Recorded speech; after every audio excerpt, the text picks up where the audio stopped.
Hello everyone, and thank you for joining us.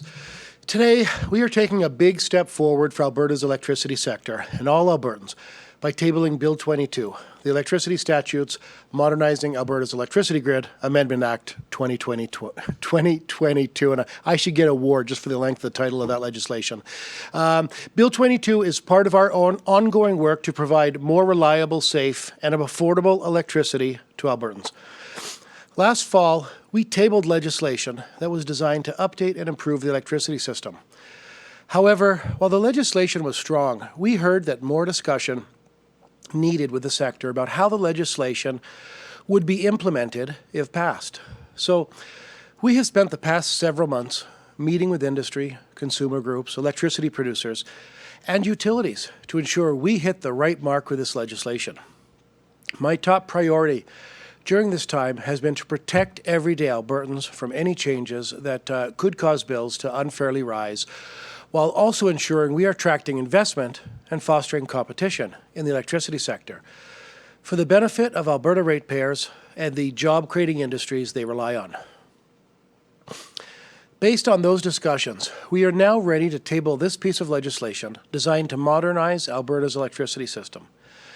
The changes in Bill 22 will lead to a stronger, more robust electricity system bolstered by low-cost, clean technologies enhanced by industrial self-suppliers that can readily offer their electricity to the grid. It's clear consumer habits are changing, whether it be increasing demand for electric vehicles or increasing adoption of rooftop solar panels. That's why in this bill, we are also taking the pragmatic step to modernize Alberta's distribution system. It will improve distribution system planning to help account for these technologies. Lastly, the bill will also begin the process of winding down the balancing pool by redistributing its remaining responsibilities and laying the groundwork for its dissolution in the years to come. Most importantly, this legislation will help create more investment and competition, leading to more supply and increased affordability for consumers over the long term. The end result will be an electricity system that is better able to meet the evolving needs of consumers for years to come and create a low-carbon future through investment from Alberta, from Alberta's industries, rather than costly subsidies from taxpayers. We are also increasing Alberta's global competitiveness and attracting new investments that will help keep prices stable and affordable in the long term, while making sure the system is able to quickly adapt to the needs of Albertans well into the future. I'll briefly explain the key changes in today's legislation. First, it would enable the integration of energy storage into Alberta's interconnected electric system. This could be done as either a technology in the competitive electricity market or as part of the transmission and distribution system. This will make the system stronger by creating new opportunities to store energy at times when prices are low for use later. Energy storage also allows for a non-wires alternative to support grid expansion without the significant wire costs that we all know add to the transmission and distribution fees. The second major change involves self-supply with export. For those who don't know, self-supply with export is the ability of companies to generate power on-site for their own use and to sell express power back to the grid for use by others. This means more supply and more competition in the market and an appealing efficiency for investors. Bill 22 will enable electricity generation for unlimited self-supply with export while ensuring that transmission system costs are balanced among all users of the system and are not unfairly borne by ratepayers.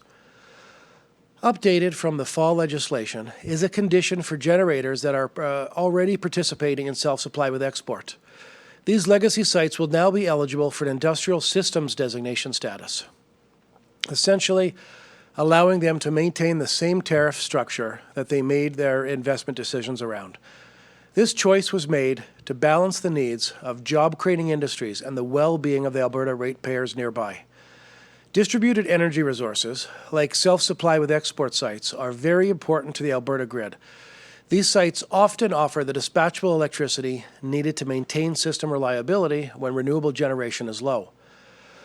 Generally speaking, more generators contributing to the supply will also help keep prices more stable and affordable in the future.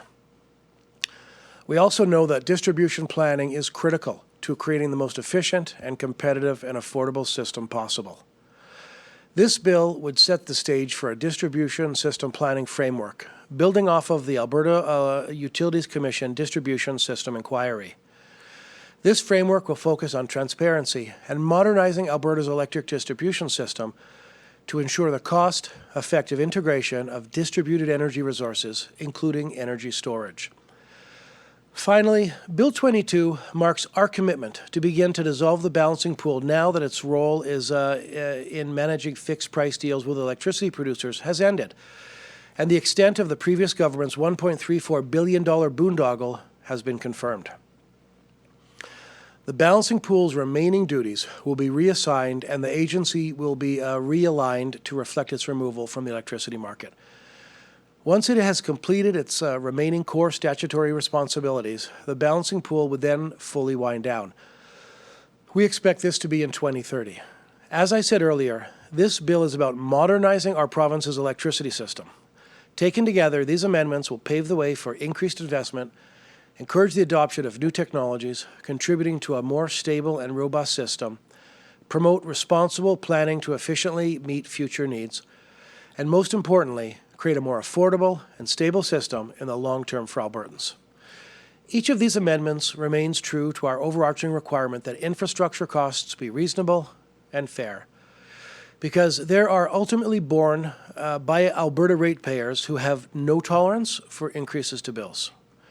Bill 22 has been developed and refined following months of extensive consultation with industry stakeholders, consumer groups, and our electricity agencies. We still firmly believe the first rendition of this legislation was well balanced between ratepayer and industry needs, and the changes being tabled this week do not change our overall approach. However, additional security was needed for existing self-supply with export sites, many of which employ thousands of hardworking Albertans. We are committed to listening to Albertans and stakeholders, and that is clearly demonstrated in the changes made to this legislation. I want to close by acknowledging the oversimplified criticisms made on this file, as small policy changes in this space have huge implications for Albertans, and this work must be carefully managed. Electricity policy is a very difficult area, especially now amid global energy inflation. We feel confident that we've struck the right chord with this legislation and the revisions made from the fall, and that both ratepayers and industry will feel the benefits from the legislation if passed. As a whole, it will help the system better manage growth and costs while staying true to the guiding principles of our integrated electricity system, ensuring a fair, efficient, and openly competitive electricity market. It will encourage further investment, support the adoption of new technologies and innovations that reduce emissions, all while increasing system efficiency and reliability. Of course, it takes time to generate investment and build new infrastructure. Changes will not happen overnight. But we are taking action. Bill 22 sets us up for a stronger, more modern system in the years ahead. The end result will be more safe, reliable, and affordable electricity for Albertans, and our work on affordability is not done. We will soon be tabling the electricity and natural gas rebates regulations, and are also examining all possible ways to responsibly bring bills down heading into next winter. While I cannot provide specifics on this work today, I want to ensure Albertans, our teams are working flat out to help maintain utility affordability in the face of inflation, geopolitics, and decarbonization. Thank you. I'm happy to take your questions. Thank you, Minister. We have time for questions now, and we'll start with the phones. Please state your name and outlet and keep it to one and a follow-up. Operator, put the first call, please. Thank you. Janet French, CBC. Hi, Minister. Do you have any specific goals for what percentage of Alberta's electricity should be coming from renewable sources by a certain year? Any kind of targets? And if not, why not? Well, because we have an open approach to our market. It's something that's been in place for 20 years, and we don't believe that it's the role of government to tell industry what they need to generate. In fact, we think that generators are making the best decisions, the best market-based decisions on their own. And proof is in the fact that the Canadian Energy Regulator recognized that Alberta is a Canadian destination for renewable energy projects. We've seen since we've come to government $2 billion worth of renewable energy investments. So we're excited that the market-based approach to attracting market-based renewable energy is working. Thanks, Janet. Do you have a follow-up? Yeah, I'm wondering how you can say that this will reduce Alberta's carbon footprint when nothing here is geared to favor renewables over more conventional power generation. This legislation is about modernizing the grid, and it's about bringing in changes that will address affordability for Albertans, because we know the path forward for cheaper electricity is through increased competition, and more choice for customers. And so that's what this is about. Self-supply with export will bring more generation on the grid, and the storage will have the net effect of also helping renewable energy, which suffers from intermittency, because as we know, the sun doesn't always shine and the wind doesn't always blow. And storage will be there to support renewable energy. And so, we know that putting these actions in legislation will drive the kind of changes that industry is asking for. And in terms of putting in things specifics to renewable, we know that we have the market-based approach in place to attract renewables, because we are attracting renewables at a faster rate than other jurisdictions. Thank you. Operator, put the next call, please. Thank you. Colin Gallant, Medicine Hat News. Excuse me. Thank you very much for taking the question. Spoke with the deputy ministers this morning, and I'm still trying to get my head around the unlimited self-supply. I mean, is this going to be? It seems as though new entries to the market will have no cap, no limit on what they can do, and then add. I'm wondering, doesn't this put an disadvantage to existing generators? And I mean, specifically, the City of Medicine Hat is capped at its production. Is there any appetite to revisit that going forward? Listen, there isn't anything that we're not willing to look at if we think it's going to bring affordability to Albertans, and if it's going to bring more choice and increase competition.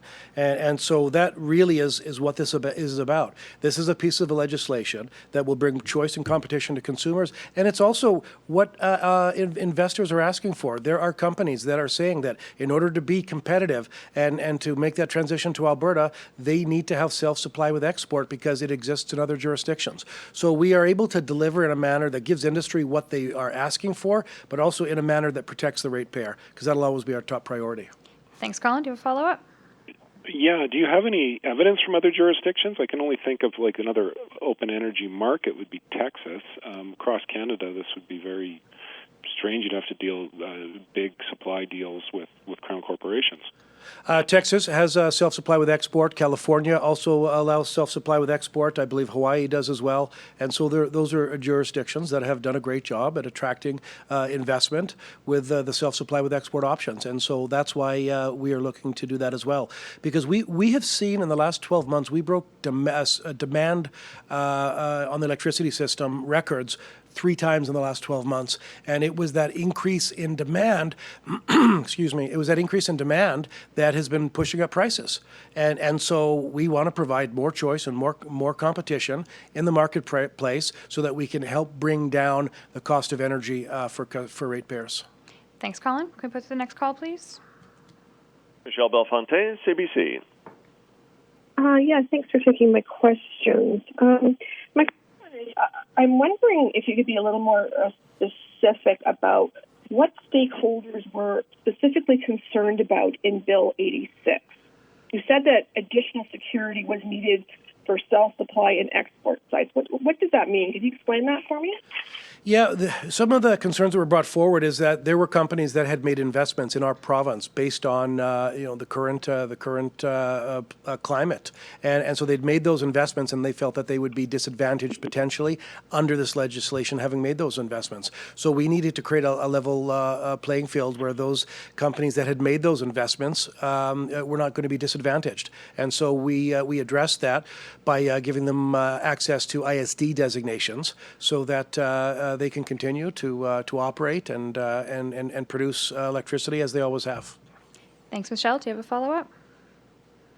Yeah, and in terms of, who's asking for this? I mean, you indicated that other companies that want to invest here are asking for this. So can you give me some examples of companies that want to come here that need this? Yeah. I'm unable to make comments on company names that are involved in confidential discussions, but I can tell you that the work that we are doing to attract investment to this province, we're having conversations on a regular basis with companies that want to come here, that want to do business in Alberta in industries like forestry, like pulp and paper, like cryptocurrency, and so. But in order to make those investments, they want some. They want to be assured that they will have the ability to participate in self-supply with export. And so this legislation allows them to come to Alberta to do that. So it's essentially it's an investment attraction tool. Thanks, Michelle. Next call, please. Catherine Grakowski, Alberta Today. Yeah, thanks for taking my question. So you mentioned how these non-wire solutions will eventually be bringing down transmission and distribution costs, but as you say, it's not going to happen overnight. So when we're talking about long-term cost reductions, are we talking years, decades? How soon will this bring down price for consumers? Well, I'm proud to tell you that we've already managed to do that. There has been an overbuild that is happening in our electricity system for quite a while, and we've put a stop to it. And if you look at the ASOs put out their 10-year forecast, they have deferred $1 billion worth of transmission infrastructure. They've also forecasted that they're going to spend $150 to $2 million 150 to 200 million a year for the next 10 years versus 1.5 to 2 billion a year. So they will be making strategic investments as is required, but they're not going to be overbuilding. So I'm happy to say that we have already started to see the results of not building as much infrastructure. In 2021, we spent $0 on transmission infrastructure in Alberta. Unfortunately, that will not translate into a price decrease tomorrow because the 4 years before we came to government, $7.5 billion was spent, and that still has to be paid off by the ratepayer. Do you have a follow-up? I guess, the question was about this bill, but when you mentioned that there was this Bill 86 beforehand, it died on the order paper, which doesn't often happen for government bills. And I'm wondering, what did you learn about consultation and listening to stakeholders through this process? It sounds like you had to do a lot of work to get it right this time. What did you learn about stakeholder consultation? Well, that's a great question. I don't know that we have the time today to go over that, but I will tell you this. The department consulted heavily with industry, but these issues of legacy sites that are currently doing self-supply with export did not register any indication of any issues with Bill 86. But between then and when we came out with the legislation, then they identified some opportunities. And so it was when this bill was in committee of the whole and they brought this to our attention, and we're committed to listening. If we don't have something right the first time, we'll stop, we'll hit the pause button, and we'll do it again until we get it right. And so in terms of what we've learned is I guess you can't consult enough. And so maybe after those consultations happen, maybe there should be more touch points that happen. But like I said, I am proud to say that the system worked. We consulted with industry. We got most of it right, but not everything. So we hit the pause button, and after we listened to their concerns and we addressed it, and now we're bringing it forward. So I would say the process worked. Thanks, Catherine. Next caller, please. Ashley Joanno, Post Media. Hi, good afternoon. I also have a question that sort of revolves around timelines. I'm wondering, let's assume that this bill passes this time. are there still regulations that need to be written? Do companies then need to have to apply to have whatever tariffs they need to pay set? Like, what are we talking in terms of timelines for when companies could actually start using this new bill that you've tabled? Well, the regulations they will start work on consulting on those regulations after the bill is passed. They will be implemented by the end of this year, but we're not going to have to wait to start seeing industry to benefit, because once we pass the legislation, that is the signal not just for industry but for the AUC that we have provided the legislative framework for self-supply with export, because we know there are legacy sites that were doing self-supply with export in a gray area, and the AUC said the signal that they're not approving any more applications until we provide legislative clarity, and that's what this does. So I would suggest that companies will not have to wait till the end of the year to start benefiting from what this legislation offers. Do you have a follow-up, Ashley? Yeah, do you have a sense of what the tariffs would be? I appreciate that the changes mean that legacy sites work under the rules that they have had previously, but do you have a sense of what the tariffs would be for new companies? No, and I don't even know if there will be a tariff, because government does not write the tariff. The Alberta Electrical System Operator does. All we are doing is giving tariff-making authority to the AESO, and of course that would be then approved by the AUC after extensive consultations. But the AESO has said to us that they will not be bringing in a tariff on day one. They will be watching and monitoring, as is the job of the Alberta Electrical System Operator. And if they see that there is a shift of costs in rate base going from industry to the ratepayer, then they would look at bringing in a tariff down the road. But initially, we don't expect to see a tariff right away. And that's all the time we have today. Thanks, everyone, very much. Thanks.